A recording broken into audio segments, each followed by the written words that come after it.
Hello and welcome everyone to the week ahead commodity report for the 19th to the 23rd of August. So first of all, what do you need to know as we go into next week? Well, hedge funds and money managers, they have raised their bullish wagers on US crude oil in the latest week. As we've seen, oil futures last week soar to the upside on that improved demand outlook after the US, they delayed tariffs on Chinese goods. Meanwhile, hedge funds and money managers, they trimmed their bullish stance on COMEX gold and also silver contracts in the latest week. However, we did see last week gold notching up its third week of straight gains, holding above 1,500 US dollars per ounce, tapping 6-year highs yet again in the latest week, as we've seen more fears of slowing global economy, overall safe haven demand, and a lack of clarity on the US-China trade war, all keeping gold well supported. So as we go into next week, you definitely want to keep an eye on next week's minutes of the FOMC statement, which are due out on Wednesday,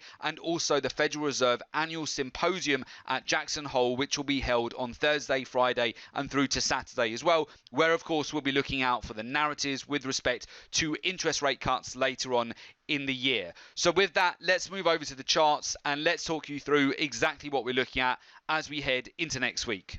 First of all, moving over to gold, we have seen some really lucrative moves on gold in the latest week. As we mentioned on Gold Asset of the Day, we were buying gold right off the open last week of the Sunday through to the Monday, getting in on two positions, one at 1,491 US dollars per ounce, the other at 1,495 US dollars. We in fact banked 640 points profit on Tuesday in the morning ahead of this subsequent correction that we saw later on in the day, which always again reminds you that the markets, anything can happen of course at any time, and always you want to be protecting those profits, making sure that you are taking some profits off the table, especially where right now the markets are giving very fast gains, particularly on gold, where you're able to make a lot of profit very quickly, but make sure to lock in those profits. So certainly we've capitalized on that big breakout to the upside at the beginning of the week, and by banking profits early in the week, that enabled us to actually buy back in on the subsequent correction, where we saw a very significant sell-off there. So from the highs,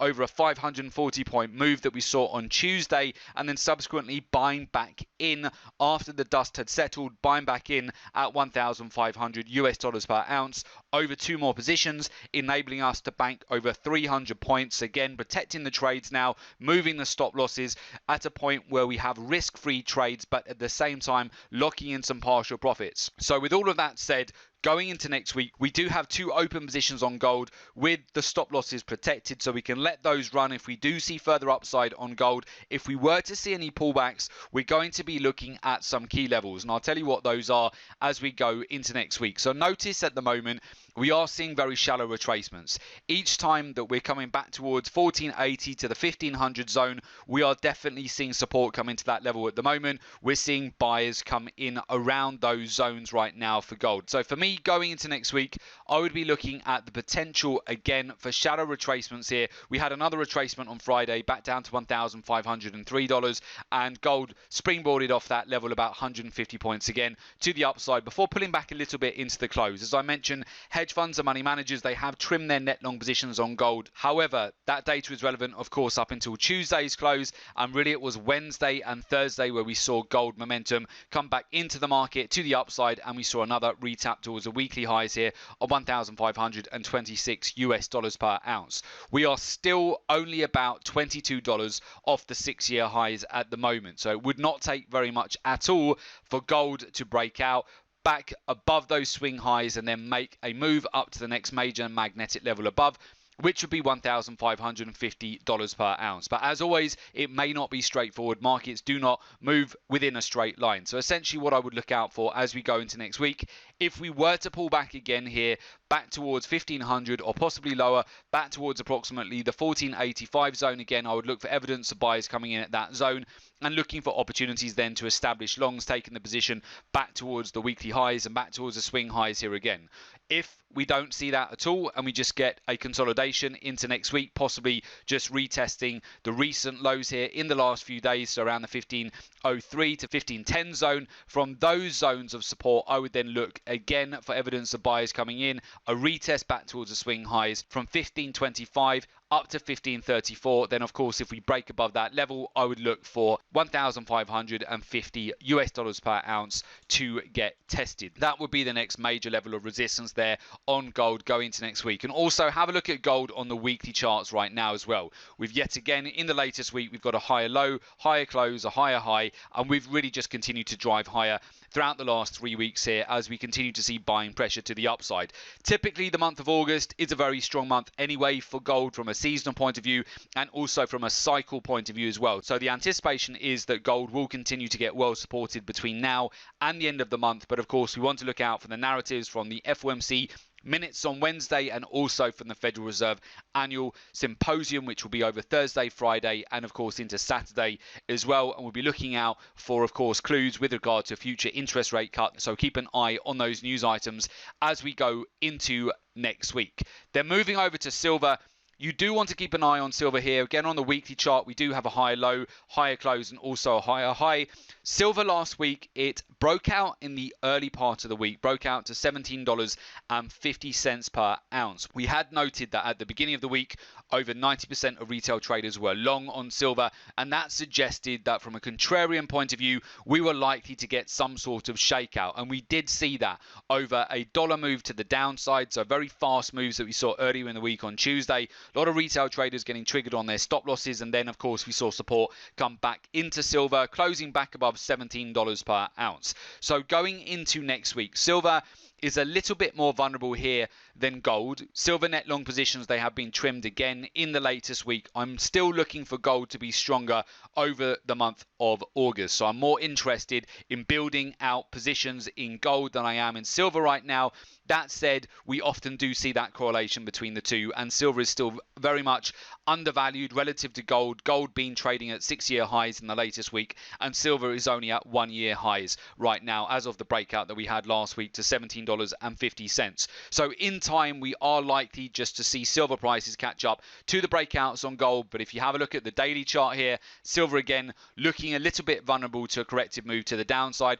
By the way, if you are looking for the correlations, or you're trying to get a little bit of a clue as to what gold will do in the early part of next week, if silver immediately off the open and the beginning of next week starts to pull back and roll over and gold is unmoved, if gold is consolidating and silver is leading, you would very likely then see gold start to follow through to the downside later on in the session as well. This would be true to the upside too. So if silver starts to break out first and gold is not doing much other than consolidate, take the lead from silver. So if silver does start to see that move to the upside, break out first, then look at gold to do the same very shortly afterwards. This is exactly what happened on the Wednesday after the sell-off. We bought back into gold on Wednesday at 1,500 US dollars per ounce with 2 positions, and we saw silver leading the move first, and then gold caught up and broke out later on in the session, which worked out perfectly for our additional 2 positions where we were able to capitalize on a further 300 points profit. In fact, in the latest week, over our 4 positions that we've taken on gold from the Sunday open through to the end of the week on Friday, we've banked over 1,000 points on gold. So I do hope a lot of you have capitalized on the latest moves here with the precious metals. It has been very lucrative indeed. I've mentioned it before, but it is very important that you have a research-driven approach when you are approaching the markets, where you want to be combining a lot of different data points and not only looking at technical analysis. So with that, let's move over to WTI crude oil, and we'll also have a look at Brent crude oil as well. So going into next week, you can see both have found a little bit of support at the beginning of the week, which is of course as a result of the US delaying tariffs on Chinese goods. So we did see a relief rally to the upside on both Brent crude oil and WTI crude oil. Brent right now closed at $58.66 per barrel on the Friday close here. You can see it is building up a little bit of a base above that handle right now. So we are seeing support come in and a consolidation. If you have a look at the weekly chart here, you can see where we capitulated with a retest back towards $55 per barrel on Brent crude oil last week, and on WTI crude oil, the price action capitulated as well with a retest of that $50 per barrel handle, which has been a very important level of support for oil so far in 2019. So you can see where we've had some follow through to the upside at the beginning of the week, but oil was unable to hold onto those gains. You can see with that retracement at the end of the week as well, where we broke out. Don't want to chase a move, just be very patient Wait for the price action to come back down towards levels that you are interested in buying into a particular market. It's very common after a breakout to see a retracement. So as long as you're patient and you wait for that, often you do get the price that you want to enter into a market, as long as you don't FOMO in to a position. So you can see that very clearly with Brent right now. Initial breakout back towards $61 per barrel, pull back again now, 300-point pullback or $3 pullback back towards support here. So we want to watch this going into next week. Hedge funds and money managers, they've increased their net long positions slightly again in the latest week for oil. We have also seen last week a bit more of a positive sentiment towards the US and China relationship as a result of the potential delay for tariffs to be put on Chinese goods. So we want to keep an eye on that narrative as we go into next week. Also, of course, we want to look at the oil inventories data, the API data on Tuesday and Wednesday's oil inventories data as well. Last week, we did see an increase and larger build than expected with oil inventories, which helped to cause this sell-off midweek on Wednesday. So from these zones, look out on Brent crude oil to see if we're going to continue to get supported at the $58 per barrel level. If we do get supported, we could then see a retest back towards last week's swing highs and we could start to build up some momentum to the upside. Otherwise, if we do break below Thursday and Friday's lows, we could then have a bear flag and retest the lower end of these zones, where again you want to look for evidence of buyers coming in at the lower end of that channel there for Brent crude oil. If you do see evidence of buyers, that could give a better entry price to then go long. Typically, the month of August, between now and the end of the month, from mid-month onwards, does tend to be supportive for oil prices, especially going into September as well. So I am looking for some sort of meaningful low to get formed in oil over the course of next week. It could be that we see that over the minutes of the FOMC on Wednesday. Often that can be a catalyst for a breakout in oil prices, and later in the week, depending on whether we get dollar weakness off the back of comments from the Federal Reserve later in the week with regard to future monetary policy. WTI crude oil, it's mid-range into the close on Friday, just under $55 per barrel. So what I want to look out for is really a resolution on this going into next week. You can see at the moment where we have a pennant formation at the moment on WTI crude oil. So I want to see whether we are going to break out to the upside and retest the upper end of this range around $57.50 per barrel, or whether we're going to have a retest back towards the 52 level here going into next week. Potential bear flag as well, which we would then look at for buying evidence again at that zone around $52 per barrel to see whether that would provide a better entry to then go long for just this range bound trade that we're seeing at the moment with oil. Again, hedge funds have increased their net long positions in the latest week, so it might be that we just coil and consolidate and then do get a breakout back towards the upper end of the range. But we're definitely keeping both Brent crude oil and WTI crude oil at these levels very much on the watch list going into next week too. And as I mentioned, gold, we have seen a slight reduction in net long positions from hedge funds and money managers in the latest week, but bear in mind that we could see a big catalyst next week on the minutes of the FOMC and also the Jackson Hole annual symposium for the Federal Reserve. You want to keep a very close eye on that. That will be important. As always, a research-driven approach is very important to adopt to the markets, where you're looking not only at technical analysis, but you're taking into account what the retail traders are doing versus hedge funds and money managers. Retail traders predominantly are on the wrong side of the trade, so it's important to know where their positioning is versus the smart money in the market. You also want to pay close attention to market sentiment,